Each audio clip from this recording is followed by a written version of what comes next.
আমাদের ন্যারেশনের যেহেতু দুটো কাজ, একটা হচ্ছে ভার্ব পরিবর্তন এবং আরেকটি আমাদের পার্সনের পরিবর্তন করা, তাহলে পার্সন ঠিক না রাখলে কিন্তু আমাদের অর্থ ঠিক থাকবে না। তাহলে কোন পার্সনের কোন ফর্ম কি এটা আমাদের জানাটা ভীষণ গুরুত্বপূর্ণ। তাহলে প্রথমে আমরা যদি ফার্স্ট পার্সনে আসি, তাহলে ফার্স্ট পার্সনের ক্ষেত্রে সাবজেক্টিভ ফর্ম হচ্ছে আই এবং উই।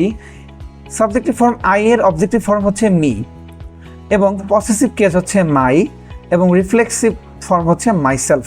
আমরা রিফ্লেক্সিভ প্রোনাউনটা খুব সহজেই বুঝতে পারি, তোমরা প্রোনাউন চ্যাপ্টারে করেছো যে সেলফ অথবা সেলফস যদি যুক্ত থাকে তাহলে সেটা রিফ্লেক্সিভ ফর্ম হবে।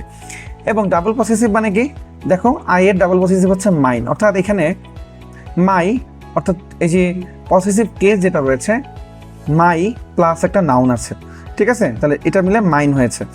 আবার আমরা যদি উই এর সাবজেক্টিভ ফর্ম দেখি তাহলে উই এটা অবজেক্টিভ ফর্ম হচ্ছে আস এবং পসেসিভ কেস হচ্ছে আওয়ার, রিফ্লেক্সিভ ফর্ম হচ্ছে আওয়ার সেলফ, একইভাবে এসিএল আছে এবং ডাবল পসেসিভ হচ্ছে আওয়ার্স।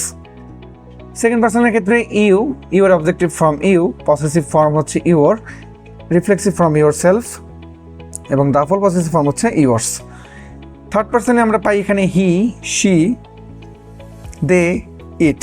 তাহলে হিয়ার অবজেক্টিভ ফর্ম হচ্ছে হিম, পসেসিভ ফর্ম হচ্ছে হিস এবং রিফ্লেক্সিভ ফর্ম হচ্ছে হিস সেলফ এবং ডাবল পসেসিভ হচ্ছে হিস। এটার কোনো পরিবর্তন হয় নাই, এটা পসেসিভ কেজের মতোই বসেছে। সাবজেক্টিভ ফর্ম শি এর ক্ষেত্রে আমরা দেখতে পাই এটা subjective form she, objective form her, possessive case হচ্ছে হার এবং রিফ্লেক্সিভ ফর্ম হচ্ছে হার সেলফ এবং ডাবল পসেসিভ হচ্ছে হার্স।